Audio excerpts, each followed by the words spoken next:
Welcome to America's Heroes Group.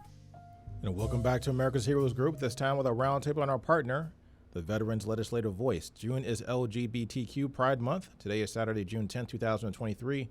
Our host is Kelley. I'm Sean Claiborne, the co-host, Army National Guard veteran. Our executive producer is Glenda Smith. Our digital media producer is Ivan Ortega of Scouts Honor Productions. And of course, Shakai is our engineer today in the studio. We have a partner with us, Stephanie Kalota. She's a U.S. Army Reserve Sergeant First Class. She is a veteran. But also, more importantly, right now, she is the founder and creator of the Veterans Legislative Voice. How you doing? Hey. Hi, Sean. This is Stephanie. I'm excited to be here, and happy Pride Month, everybody. Happy Pride Month to you. Now, tell me, what is this discussion about the anti-woke movement in the military? How does it affect the military? First, let's kind of define what we're talking about when we talk about wokeness. I had a brief kind of dive into the information you sent to us about what's going on with legislation and things like that. But tell us more. Take us deeper into this idea. First, tell us what wokeness is to the topic at hand. What is the definition we're dealing with? Okay, so woke, and actually per Wikipedia, it is the alertness to racial prejudice and discrimination. So generally, woke was used for the Black communities when they are addressing things, especially people understanding the plight that they go through and all the disadvantages because of race.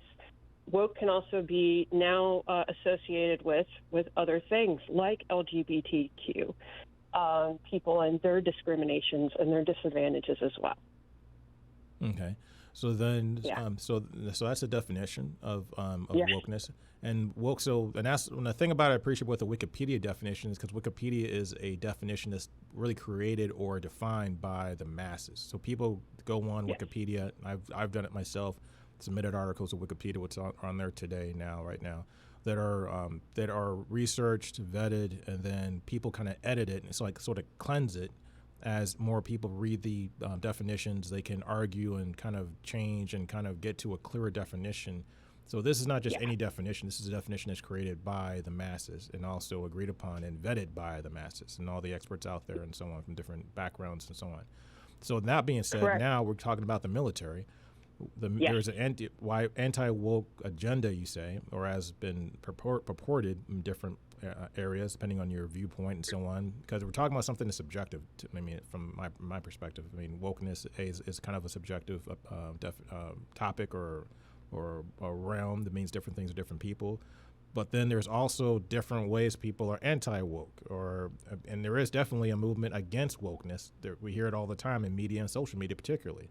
What is the military's stance on it? What is the message that's kind of permeating through the military? Well, there is a lot of things that go in between woke and anti-woke, and one of the problems I do see with when people spout out anti-woke like sayings, they don't understand the actual definition of woke or what goes on with it completely. There is a big anti-woke movement that's been trying to get the military involved, because if you can get it done in the military, a lot of times it can then bleed into the civilian communities. So that's one of the targets that's been on the military's back, unfortunately. And a lot of things that the anti-woke movement has been targeting has been specifically Senator Tuberville, which we've spoken about before.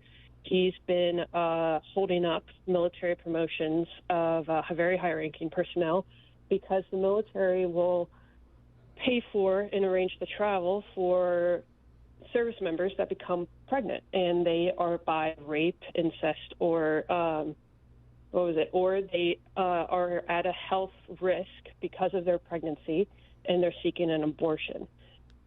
That's the portion of anti-wokeism that's been really going on right now with the military. Another form is the support of transgenders and also LGBTQ crowd. I'm not sure how many people remember. It hasn't been that long ago when President Obama had said that transgender people can serve in the military, and there was a lot of things that went into that, different rules, what the military can pay for, the leaves, what have you. And this stirred a lot of controversy and a lot of angry feelings and by my feeling, it didn't really stir that much of. There wasn't that many stories of gratitude or of the marginalized communities of the transgender people within the military. So I wanted to at least point that out, because that has been a big target on a lot of people's back, especially Representative Chip Roy has been against transgenders serving in the military. They've been the target of the anti-woke movement, and when President Trump was in office, he tried to outlaw transgenders in the military. Many still served openly, but they had a lot more difficulty with all of the other things that go on along it, like the medical transitions. Mm. Now, one thing I wanted to, I don't know if you have any data on this, but one thing I wanted to I was curious about, as a regular, I hate to use the word regular, but as a straight man, as a heterosexual straight man, are there any studies out there to show what the impact of having transgender to LGBTQ people in the military? Has there been any studies or any data that shows that there is any negative or positive or indifference as far as their impact on the military life or military mission? I am not aware of the transgender, but I am aware on the LGBTQ side. There has been at least 2 studies that the military has found, because back when they banned gay and lesbian and also bisexual people in the military, they had said it's a security risk or it's a detriment to the military. When the studies were done, and one of the studies was in the 50s, I believe the other one was in the 70s, they had actually found that they do not pose a security risk to the military, to the units or the mission, and not a detriment on the unit. But the military buried those studies until recently. And the University of, Virginia Tech had actually done a symposium many months ago and had spoken about this. I'm pretty sure it's still up on their sites on the history department. Is it still part of the UCMJ, where with his Uniform Code of Military Justice for people that aren't in the military? But the Uniform Code of Military Justice, otherwise known as the UCMJ, actually used to, if not still, outlawed sodomy and had all kinds of very strict and very specific laws about everything from masturbation to anal sex. So is that still in the UCMJ, and is that part of maybe the reason why stuff was buried? Because you're basically saying that that a taboo or something that was illegal is not harmful or not detrimental to the military mission. Well, it's a tricky subject when you go about legal terms, especially with sodomy. Back when I was a sexual assault response coordinator, we did spend a good amount of time studying this back in training. And one of the biggest things is that for UCMJ and sodomy, it includes acts done with non-human beings. I'm sorry to make anyone uncomfortable. It also includes sodomy when it's rape or sexual assault between a man or a woman as the perpetrator and a man with a tool. I apologize for going in this much. Yeah, but for those things, because this happens and still happening with those categories that do fall under sodomy, that's one of the reasons why it's still there. It's become less as trying to think of a good way to say it. It's been less of a concern of sodomy happening between gay people. Okay. But to be clear, though, sodomy, it didn't matter what the genders were. I mean, sodomy was sodomy, whether it was a husband and a wife in the military or whether it was two people of the same sex in the military. Yeah, more people do associate it more with gay people between the genders. But yes, it is the same with all genders. So what is happening? What are some of the tactics that are being used to undermine or to discriminate or interfere with the lives of people who are LGBTQ? Well, of course, one of them definitely is the holdup on the military promotions that Senator Tuberville's been having. He's been vocal about other things, but of course, his priorities, that's where he's standing on, even though I'm pretty sure if he had the chance, he probably would jump into the LGBTQ issues that he's been having with the anti-woke movement. very recently is one of the issues that's been happening for at least the past year has been all of this anger and all these issues surrounding drag shows. And so which is you haven't the craziest, heard, goofiest thing. So I guess I know, so Tyler Perry can't do Medea no more. You can't. You gotta hang it up. I'm trying to say this with a straight face. Thank you. So a year ago at Ramstein Air Force Base, there was actually a drag story hour scheduled for Pride Month in one of the libraries on the children's side, and it was volunteer.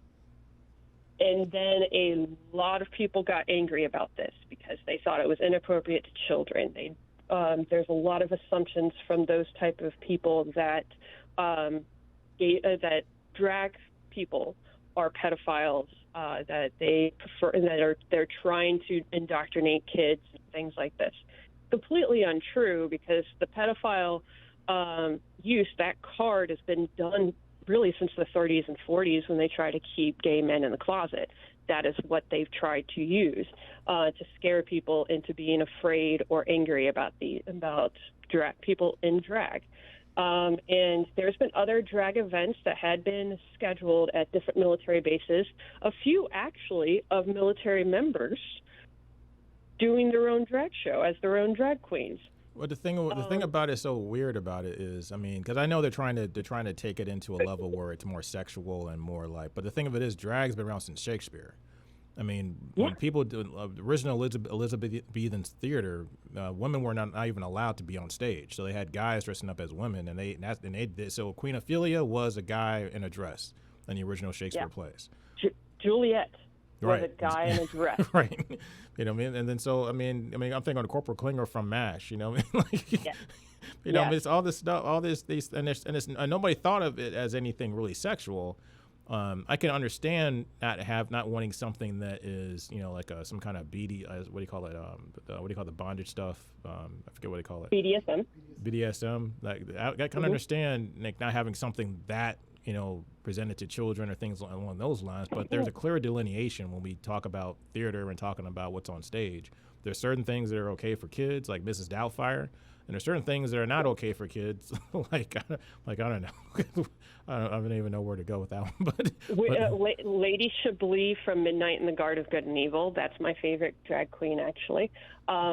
So the other thing is that there's a complete difference between drag story hour and drag shows. Okay. And there's even a difference because there are drag brunches out there that I've seen children go, because it is, majority of the time, it is completely appropriate for children. They don't go that far as they would when they can do it in a club of 21 and up. So I do want to point that out for people. If they don't understand or do not know about the drag culture, please just try to look it up on a very objective site and try to understand the differences in the culture. But there was legitimately a hearing to talk about these things with the department, with the defense secretary, and with General, I can never say his name right, but the Joint Chief of Staff. He was also there, and they weren't really aware of the drag shows that, of course, Representative Matt Gaetz has been calling it, although the majority of the events that have caused the ruckus has been drag story hour. And they didn't know any of the numbers. And there's a big accusation that the DOD is using funds to sponsor and run drag shows on military bases. Which I don't even know. Does the military, besides like when you have the Air Force band or the Army band or the actual recognized Army national bands, are there anything that the military ever does that's sponsored by the military that's entertainment wise? I've seen concerts on base and things like that, but I always had the understanding that the military didn't pay them. They were USO and they were free. They were done it as volunteer time. When I used to have to run a few MWR events, it was hard enough just try to get popcorn paid for so I can serve that at an event. So I highly doubt that any drag person in drag was paid to do anything on a military installation. Right. From all I understand, Sure, like it's happening in- Lieutenant Dan Ban, the guy from Right. Gary Sinise, who plays the detective on NCOIS and did Forrest Gump. He has a band, and they volunteer. They go on base. Damn Yankees came to Fort Jackson one year. Remember that? And from what I understand, they just, hey, we want to serve. I mean, Ted Nugent wanted to do something for the veterans. Yeah, and it's all free. I mean, when I was on Fort Lewis, we had Seahawks players come in on into the MWR Center and also at the PX, the grocery store, the department stores. For those that don't know, they would come there for free and do signatures and pictures. And of course, the entire place will have a line around the door. They never got paid for these things. So I highly doubt, and to me, I get so frustrated because we have much more important things to discuss about the military. But is that the point, though, to make it a distraction so we don't focus on the things that are more important? Well, it's also something to throw at towards the other side, because this is also coming from the Republicans trying to stir up their base to then point and get some fervor against the Democrats, the other side. Because the Democrats are technically in control of the military. So it's one of those things to try to paint a black eye onto the Democrats because they're mismanaging the military in this way. So please don't fall for these tactics. The military is doing just fine. I mean, they suck in some ways, but they're doing okay in others. I always try to take everything as a grain of salt coming from Representative Matt Gaetz or Representative Chip Roy. Chip Roy, for instance, he blamed women as the reason why the military is not doing well, and I can't believe he got reelected. What does it mean by not doing well? Because the readiness numbers and the metrics of the military at that time was not doing that great. Well, that's kind of counterintuitive, because the reason, I mean, if anything, if women didn't join the military, the numbers would be worse, because women are the fastest demographic in the military. We just talked about that in our last segment. So if women and people, if you didn't, they're talking about even having to lower the standards to get more men to join, because men, and there's a lot of reasons why. I mean, you have to look at the last few conflicts, everything since really the Korean War. It really could go back to World War II. There is a lot of doubt and a lot of questioning about our leadership and their decisions as to when and why to go to war, and what are you going to come back as when you come back home. You might, I mean, back in Korea or in Vietnam, tens of thousands of people were killed. You don't have tens of thousands of people, so these soldiers coming back or service members dying in overseas as much, but they're coming back with missing legs, missing arms. They're coming back with PTSD, and people see that. Yes, and it's really frustrating. One of the other things is that people tend to point to of women being in the military is because they have to spend so much time trying to fix and prevent military sexual trauma and also adjudicate when those incidents happen, when military sexual violence. So that's one of the things that some do point to, that it's the fault of the women being there. Well, sorry, there's been a lot of MST happening in the military before the women even were there. They just and it didn't happens talk against about men it. too, and it does happen against men. It does, and they're less likely. They're less likely to report it. One of the years that I was studying, only 1% of all men that were estimated to be sexually assaulted actually filed a report. 1%. Wow. Yeah. So it's pretty scary when you look about those numbers, and always try to question when people make these big outlandish statements. I try to encourage a lot of people to see through the lines of whatever politicians say. I may point it towards Republicans more, but there are a few Democrats I could probably point out that say pretty terrible things as well. But the Republicans right now, I just got enough ammo. When I was years ago, and I first thought about the idea, when we started talking about these topics on our show, when I started doing research or reading about this and kind of thinking about it for the first time, my concern was always, and I've been in a unit where those predominantly female. I was in a medical company, 708 Med. It was 70% female because they're medics, mostly field medics and things like that. Nurses, medics, and things like that. I guess we'd call them paramedics in the civilian world, ambulance drivers, things like that. But my takeaway was these were still women. And they still had women ideas. They still had women concerns. They were worried about going to college and becoming good, getting good jobs and doing things in their personal life, being successful as women. They weren't necessarily into grenades and guns and all the macho stuff that that I was interested in per se necessarily, but they were looking at it as a job. They were looking at it as a career opportunity, looking at it as a way to try to improve themselves, based on where their economic situations were and things like that, their education situation, things like that. My concern is that looking at in real world situations, if we had to go to we have gotten to a major conflict worse than what we saw in say Afghanistan or Iraq, maybe something more along the lines of World War II or Vietnam, and we had a predominantly female. But even looking at what happened, how women are treated in a lot of the Arab nations, like in the Middle East. Yeah.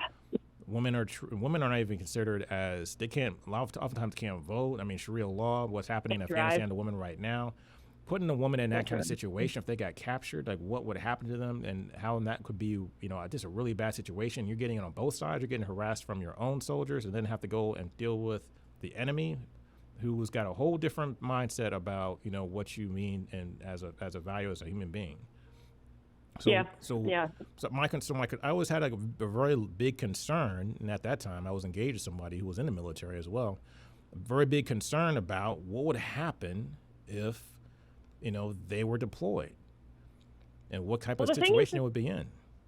The thing is that a lot of times, especially against prisoners of war, it happens no matter what your gender is. Especially for some specific cultures, it actually is a power dominance to perform sodomy on another man as in that type of situation. So actually, it's more likely it could actually happen to men in certain cultures than women. Yes.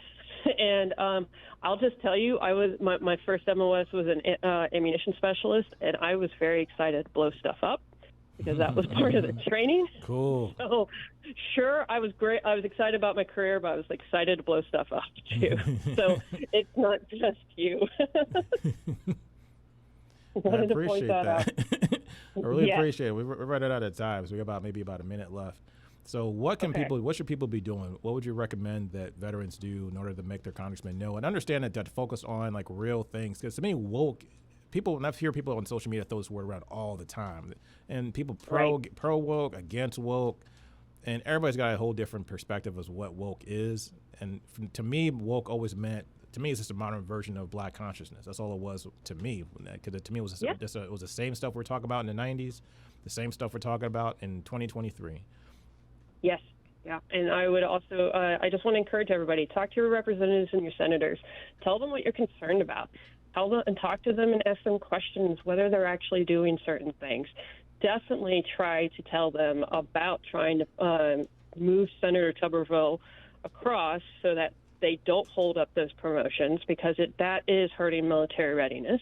Sure, majority of those are generals. And so maybe, sure, it probably doesn't hurt it that much, but it can, because it hurts morale. It hurts military readiness on trying to get missions done. A lot of things get held up when those things happen. So contact your representatives and senators, Google them, talk them up, tell them what you're worried about, and try to push them to do certain things. And then if they don't do it, don't vote for them. Vote for the other guy. Stephanie Kalota, thank you for your time. All right, thank you.